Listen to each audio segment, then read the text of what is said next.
توی ایران بازیکن 23 ساله، بازیکن جوان محسوب میشه، ولی توی این کشور بازیکن 23 ساله سابقه بازی توی بزرگترین فینال‌های اروپایی و جهانی داره. درست هستید. این سری از برنامه‌های یورو به فرانسه اختصاص پیدا کرده و قراره تو اون راجع به بازیکن‌های شاخص، مربی، گذشته فرانسه در یورو و همچنین پیش‌بینی اون نزدیک فرانسه تو یورو 24 چیکار میکنه صحبت کنیم. پس با ما همراه باشید.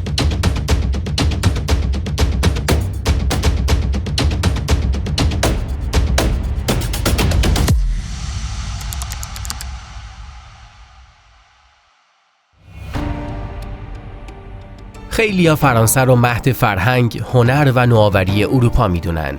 سرزمینی که نقش مهمی در رنسانس، انقلاب صنعتی و شکلگیری تمدن امروز اروپا داشته.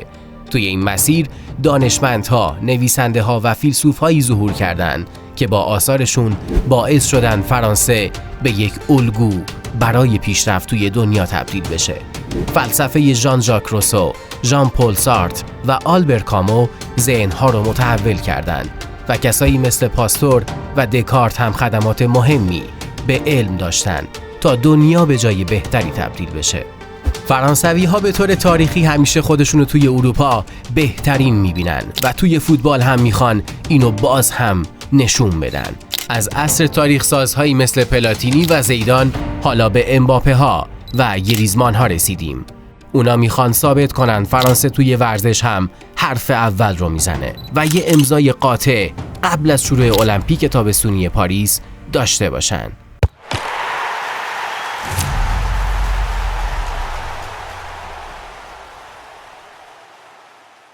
خب آیتمی که بچه‌ها راجع به کشور فرانسه آماده کرده بودن رو با هم دیگه دیدیم. یادتون نره که ما رو در طرفداری پلاس سابسکرایب کنید، کامنت بذارید، لایک کنید، اون زنگوله رو هم بزنید تا آخرین تولیدات ویدیویی ما باخبر شید.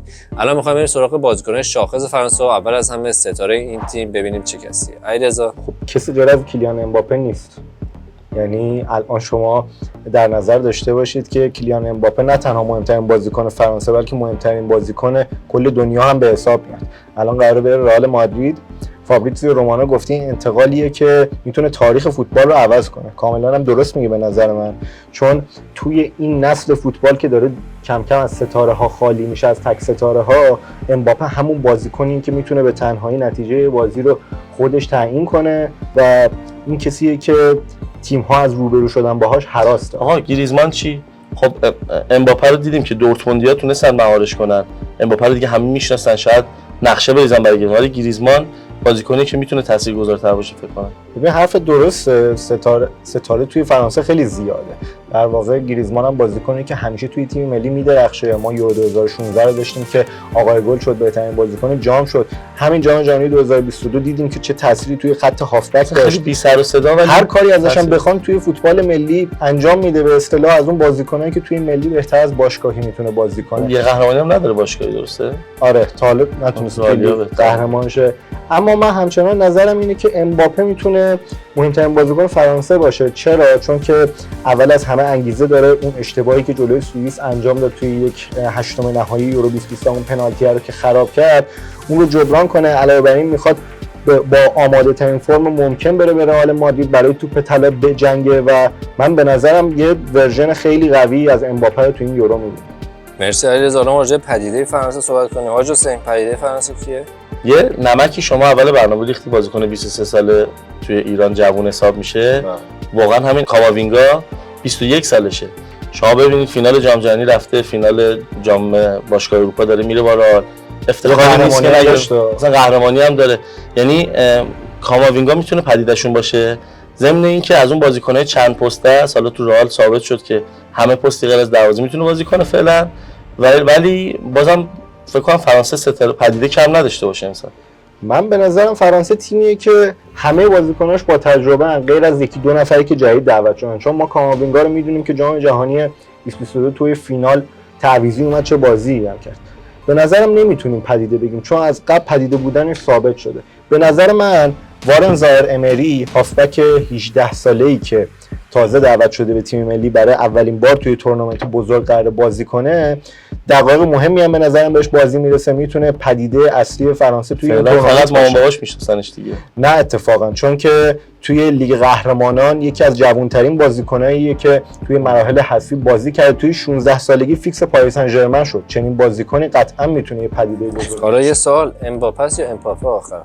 تکلیفمون چیه؟ امباپه، ولی ما یه آشنایی داشتیم که اصرار داره امباپه است، من نمیدونم. خب بریم سراغ قهرمان غیر منتظره. قهرمان غیر منتظره فرانسه کیه تو این تورنمنت؟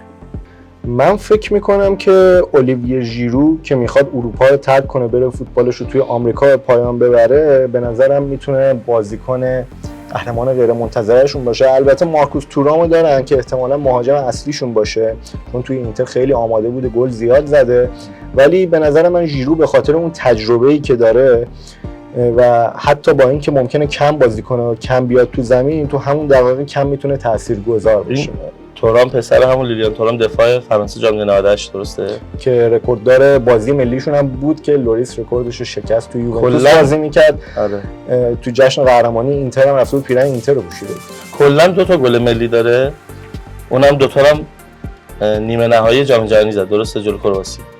ولی الان تورام فکر کنم ژیرو توی فرانسه، ببخشید ژیرو توی فرانسه یه جورایی شرایطش اینه پرشیش تو کرواسیه، درسته؟ من فکر میکنم که آره همینطوره. نزدیک. و یه مسئله هم من بهتون بگم، اینکه تو جام جهانی 2018 که فرانسه قهرمان شد جوری هیچ گلی نزد، ولی هم دیدیر دشان هم بازیکنان فرانسه میگفتن که اگه ژیرو نبود ما نمیتونستیم این همه برد بیاریم گل بزنیم، چون که به اصطلاح اون کسی که توی خط حمله مسئولیت انجام دادن اون کارهای کثیف و درگیری‌ها رو داره تا حواسا پرت بشه امباپه و بقیه بچه‌ها برن گل هم داره گل ردش کنه مثلا تو آره جلوی توی میلان دروازه‌بان بازی کرده بود، یه سیو خفنی هم کرده بود.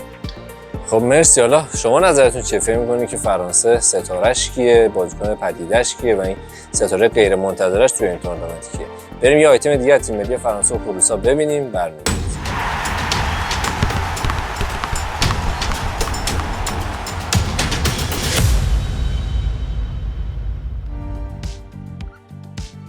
توی گروه بی مقدماتی یورو، فرانسه با تیم‌های هلند، یونان، جمهوری ایرلند و جبل الطارق هم گروه بود.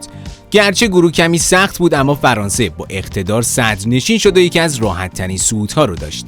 7 برد و 1 مساوی از 8 بازی حاصل کار دشان بود و با همین عملکرد عالی، خروس‌ها توی سید 1 قرعه کشی یورو قرار گرفتن. تنها مساوی فرانسه تو هفته آخر تو خونه یونان رقم خورد.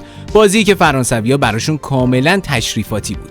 اگرچه به یاد موندنی ترین بازی فرانسه توی این مرحله برد خونگی 14-0 مقابل جبل الطارق نگونبخت بود. بردی که پرگل‌ترین پیروزی تاریخ بازی‌های مقدماتی یورو محسوب میشه. اونا البته یه بار هلند رو هم از دم تیغ گذروندن و توی استاد فرانس با یه برد 4-0 لاله ها رو پرپر کردن. مرسی که همچنان با ما همراه هستین. یادتون نره که کانال طرفداری رو توی یوتیوب سابسکرایب کنید. الان می‌خوایم راجع به دیدیه دشان قهرمان جام جهانی 2018 فرانسه صحبت کنیم. علی، دیدیه دشان چیکار می‌کنه تو این تورنمنت؟ این یورو که بیاد دقیقاً 12 سال میشه که دیدیه دشان سرمربی تیم ملی فرانسه است. با سابقه ترین و با تجربه ترین سرمربی بین تیم‌های یورو هست. از نظر سابقه کاری توی تیمش سرمربی پر افتخاری هم هست. همه میدونیم که یک جام جهانی داره، فینال یورو 2016 رفت و این فینال جام جهانی یعنی یک قهرمانی بزرگ و 2 تا نایب قهرمانی داره. تنها مربی تو این تورنمنتی که هم قهرمان جهان شد به عنوان بازیکن هم به عنوان مربی، کسی که این نیست؟ نه نداریم. این نکته رو می‌خواستم بگم که دیدیه دشان هم 2 نفر بودن مردن. بکنبار بود و اون زاره. من تو این تورنمنت تو این تورنمنت نه کلا این سلفن رکورد دادن. آها اوکی مرسی. دیدیه دشان سرمربی که از نظر انگیزشی و اون متحد کردن تیم میتونه خیلی خوب باشه و توی جام جهانی 2018 هم خیلی نقش موثری داشت توی اون اتحاد تیمی و من فکر میکنم که دیدیه دشان میتونه که فرانسه رو توی این تورنمنت موفق بکنه. به هر حال سرمربی با تجربه‌ای هست و اون تجربه به کار تیمش میاد. چرا می با تجربه؟ چون که دیدیه دشان این سومین دوره‌ای که به عنوان سرمربی توی یورو حضور پیدا میکنه، در کنار لاس لاگربک که سرمربی ایسلند و سوئد بوده و یواخیم لو آلمان، با سابقه ترین سرمربی از نظر تعداد حضور توی یورو میشه. یه آمار جالبی هم داره دشان، دشان یورو 92 یورو 96 و یورو 2000 3 دور پشت سر اون بازیکنم توی بازی‌ها حاضر بوده که 2000 قهرمان شد. اینا اولین تیمی هستن که قهرمان کاپیتان بود قهرمانم شدن. بعد از جام جهانی 98 یورو 2000 رو بردن، اولین تیم ملی شدن که یورو رو بعد جام جهانی میبرن. البته اسپانیا رکوردشون زد، قهرمان شد. آره دشام به عنوان هم بازیکن هم سرمربی با سابقه ترین نفر توی یورو محسوب میشه. بعد یه موضوعی الان دشان قهرمان یورو شه، یعنی میشه تنها مربی که هم بازیکن هم مربی هم قهرمان جام جهانی شده هم قهرمان یورو. هیچ کس نبوده. بکنبایر هم نبود. بکنبایر یورو نبود. دل بوسکه بوده که حالا در دوران بازیگریش خیلی داستانی نداشت. مرسی بچه‌ها. خب راجع تیم ملی فرانسه و مربیش صحبت کردیم، ستاره‌های شاخصش هم که بررسی کردیم. الان وقتی که بریم یه آیتم دیگه ببینیم، برگردیم پیش بینی کنیم که فرانسه تو این تورنمنت چیکار کنه.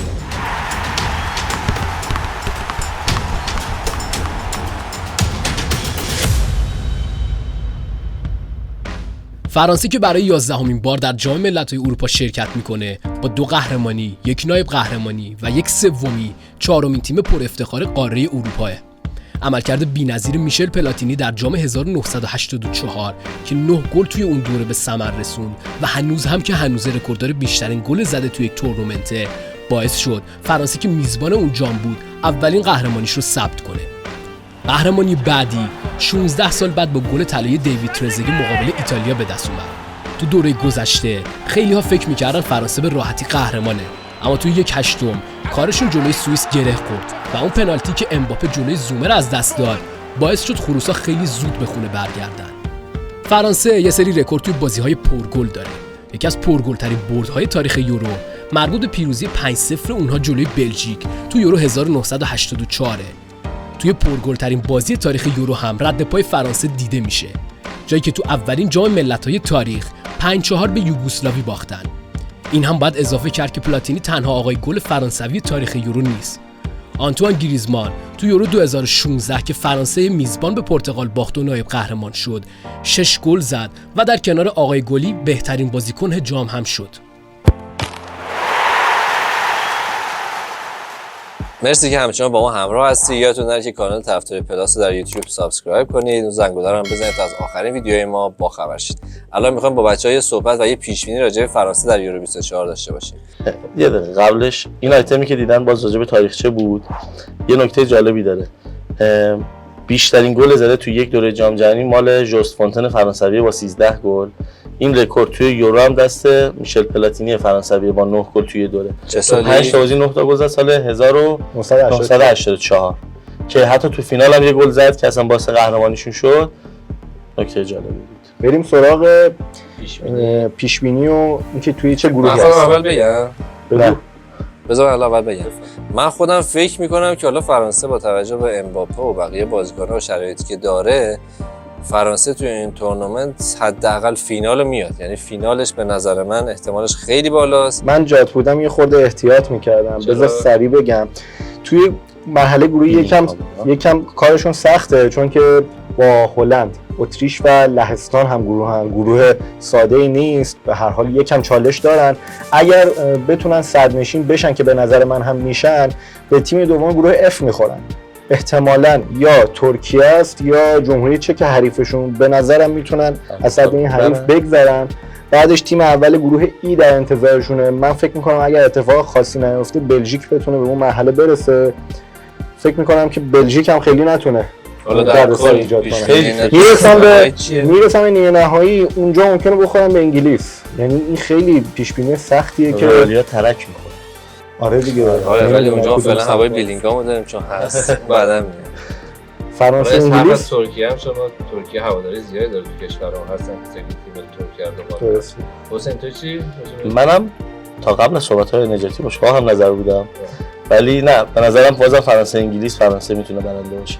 اگر کلا رو انگلیس نمیشه حساب کرد. می‌بینی مثلا تیم خیلی خوبی دارن، اما به نظرم مدعیه که قهرمانی انگلیسه. نظر شما؟ منم با یه درصد خیلی کمی انگلیس رو پخته‌تر و پرستاره‌تر، به خصوص توی نیمه جلوی زمین. ببین بحث ستاره و اینا داشتن، تیم‌های بهتر از این هم داشتن توی هم یورو هم جام جهانی نداشتن. یعنی نکته جوونیشون 2006 رو مثال نه، ببین اینا الان جوونن، جاه طلبن، شاید بیشتر انرژی بذارن، بهترم، ولی بازم اصلا به نظر من فرانسه انگلیس دست بالاتر با فرانسه است. البته تو جام فینال جهانی برسه. فرانسه تونسته بود انگلیس رو ببره. حرف اصلی من که حداقلش فرانسه میتونه به نیمه نهایی برسه، اگر نرسه ناکامی بزرگی برای دشانه، به خصوص بعد از اون دوره قبلی که تو همون 1/8 حذف شدن.